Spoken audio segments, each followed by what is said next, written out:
Hello runners, and welcome to the Twin Frog Trouble Speedrun Guide. I'm going to be showcasing all of the current strats and how you can hop to a 22-second time.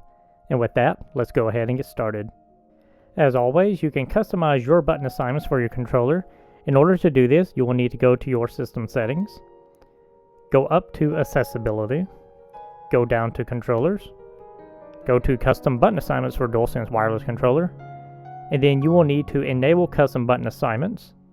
And then you can go down to the customized button assignments. I personally like to change the trigger buttons to the bumpers whenever I'm playing these stages. So I will swap my L2 to L1, go over to my R2, swap it to R1, and once you are done customizing your controller, just hit apply.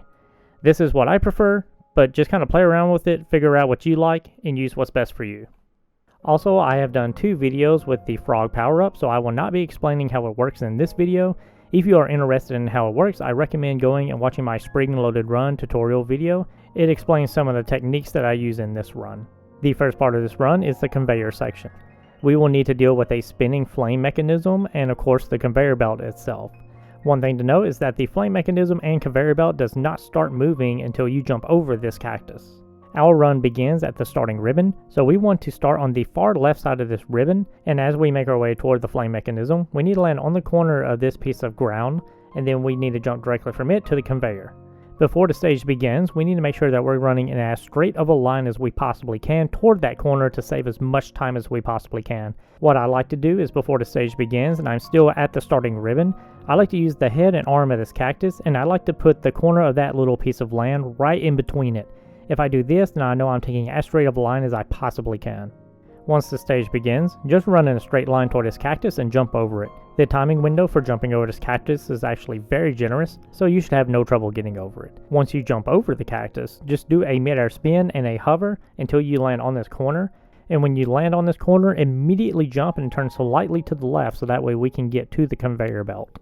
We are going to use a combination of jumping and punching techniques to cover as much distance as we possibly can. Again, I recommend watching that spring-loaded run tutorial video or the advanced tutorial video so that way you can see exactly how I'm doing this.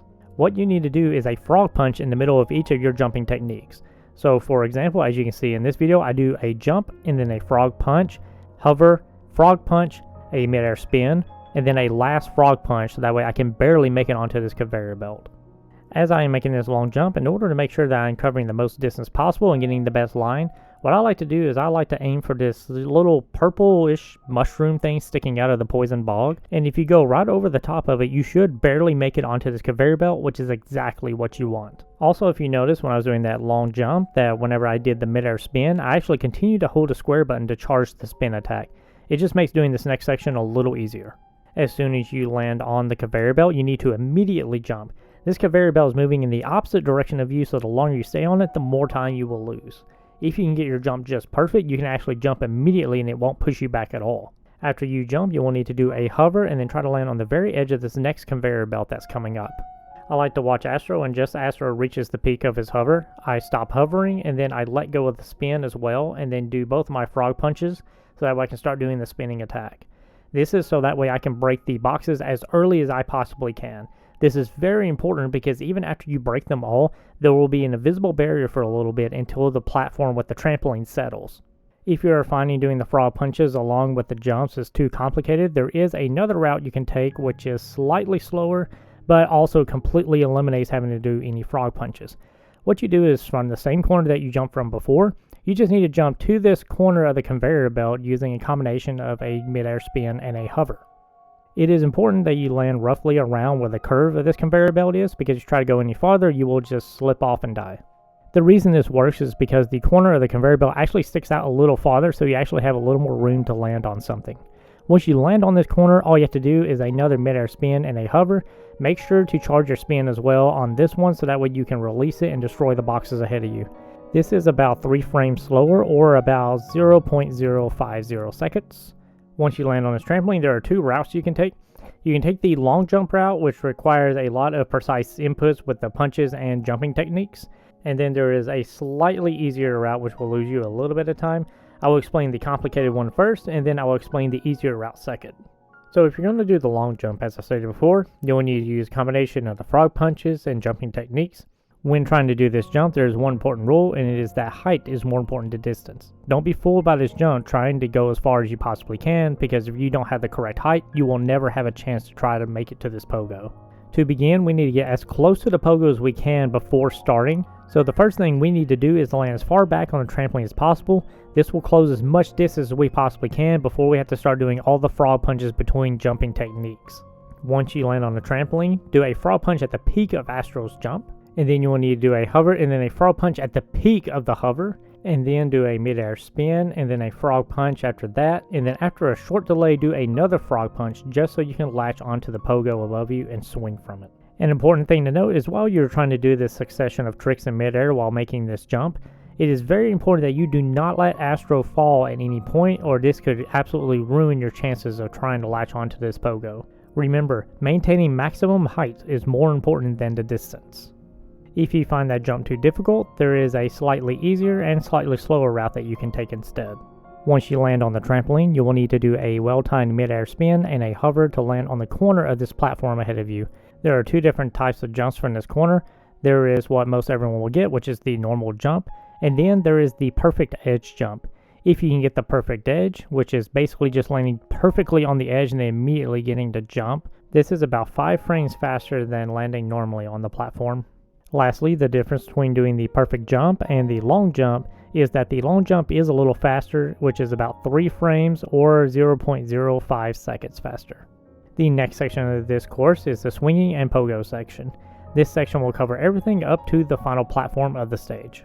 I will show you 2 routes. Again, I will show you the more complicated route first, but also the fastest, and then I will show you the easier but slightly slower route. If you master the pogoing techniques from the spring-loaded run, then you shouldn't find this to be too much more difficult. This is a slightly trickier way of doing the pogo, but just with enough practice, you'll get it down in no time. Once you swing from this first bar, you will land on this platform in front of you. It is very important that you do not jump immediately or you will get a bad setup for trying to do this pogo trick. A spot that I like is that if you notice, I will run ever so slightly forward, and when I jump, I don't jump quite in the middle of the platform. I run about a quarter of the way through the platform and then I do a jump. You'll notice I do a hover and then I'll latch onto the second pogo to start doing the pogo trick. You will also need to grab this pogo from the max distance to make doing this pogo trick a little easier. What I like to do is that whenever I'm hovering, whenever I see the lasers drop on the other side of this platform after the goop enemy, that is whenever I choose to do a punch to swing from this second pogo. Whenever I do this pogo trick, the way I first learned was that I hold the joystick back toward the pogo and then do another punch and then flick it forward in order to get the pogo trick. This was the way I learned, but I was informed that you do not have to hold back toward the pogo in order to get this trick to work.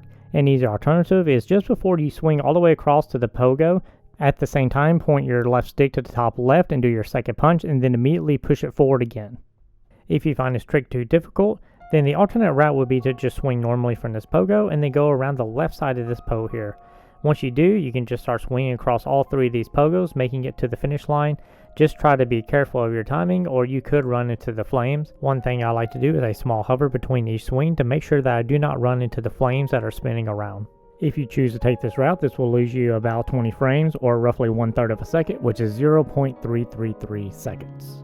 If you do the pogo trick, then what you need to do is once you get up top, you need to do a mid-air spin and then a hover, and then before you pass this metal bulk up top, you will need to do a punch to start your first swing so that way you can get past this first flame.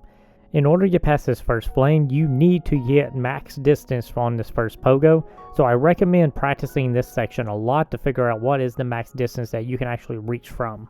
I use this metal bulk that I referenced earlier, and just as I'm passing halfway through it is whenever I start my first swing. I use the right glove. I'm not sure if it actually matters, but every time I use the left glove, I can never make it past this first flame. But once you get past this first flame, you'll just need to do a well-timed swing to get to the second one. There's no danger here. The last one is where you have to be careful because the flame should be in rotation that you could run right into it. What I like to do is I like to swing outside to the right a little more so that way I can get the flame a little more away from me before I swing on the last pogo. Once you get past the swinging section, you have one last section of the stage, and that is the slingshot section. This marks the ending of the stage, and a lot of people do not like this section because, for lack of better terms, this enemy can be very janked with its physics when you are trying to knock it out of the way. There is not one correct way to do this ending, but I'm going to show you how I do it and what's comfortable for me. So one important thing to note is that whenever you get up here on the final platform, just run in a straight line toward the crates. Do not try to adjust in the middle or anything, or this will lose you a little bit of time. The main goal whenever you get up here is that you want to destroy all these boxes as quickly as you can, and you either want to kill this enemy or push it off the edge. What I like to do is, if you notice, I already have my spin attack charged before I even land up here on the final platform. As I'm running toward the enemy, there's a specific moment that I wait for so that way I can destroy the boxes and knock the enemy out of the way as quickly as I possibly can. The moment that I wait for is that I constantly run toward this enemy, and as it jumps, I wait for it to land. When it lands, I release a charged spin attack, do a jump, and then I stop moving forward. This allows me to destroy all the boxes and knock the enemy out of the way and maintain the maximum distance that I possibly can from the slingshot, because that is another important thing, is that you want to be as far away from the slingshot as you possibly can, because this will also save you time, because you will not have to pull it back near as far whenever you're trying to launch yourself. There are two reasons I do a jump here at the end while doing the spin attack. One is so that way I can break two boxes at once with the first spin, and then break the next box quickly afterwards with the second spin. The second reason is so that way whenever I land on the ground, this will stop the spin attack so that way I can quickly attach to the slingshot. You cannot attach to it immediately whenever you hit the ground. You'll need to wait just a little bit before you can actually try to attach to the slingshot and launch yourself. Whenever you can, just make sure to hit both of your triggers and then pull back about a few frames afterwards. If you try to attach to them and then pull back too early, you'll notice that Astro will instead just punch backwards. One other important thing to note is that whenever you're pulling backwards, do not try to just let go of the joystick like the tutorial teaches you in the game. You can actually just press X and jump, and that will launch you. This is much safer, and you will not lose your tension if you're pulling it back. It is better to learn whenever you can launch yourself instead of just mashing the X button. You can get a lot closer and save more time by learning the timing instead of just spamming the X button. And as always, here is a run with me using all of these strategies.